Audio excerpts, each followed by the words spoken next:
18. festival autorskog filma koji ove godine traje od 28. novembra do 4. decembra u Domu omladine svečano će otvoriti film Pjeta Kim Ki-duka, dobitnika Zlatnog lava na nedavno završenom festivalu u Veneciji.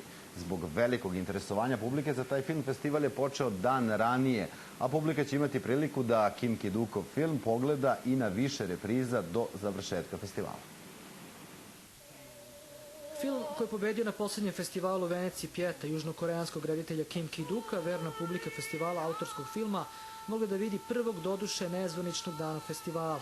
Oni koji to nisu učinili imaće priliku to tek da urode na nekoj od repriza, jer su karte za svečano otvaranje na kome će ponovo biti prikazan dobitnik Zlatnog lava rasprodate.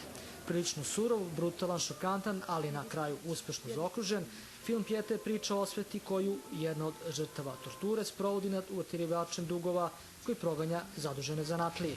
A to je samo jedan od čak 40 filmova koji su birani za festival u kome su se našli autori poput braća Tavijani, Kristijana Minđuija, Petera Greenwaya, Xaviera Dolana, Carlosa Reigadasa.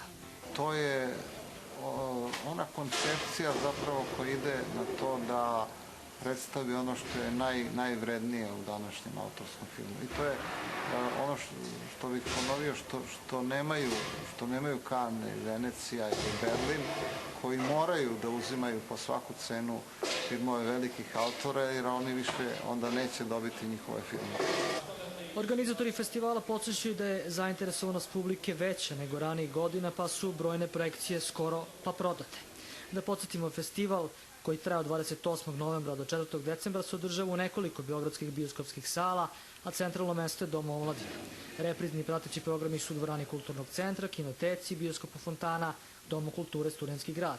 Cena karte je od 150 do 300 dinara.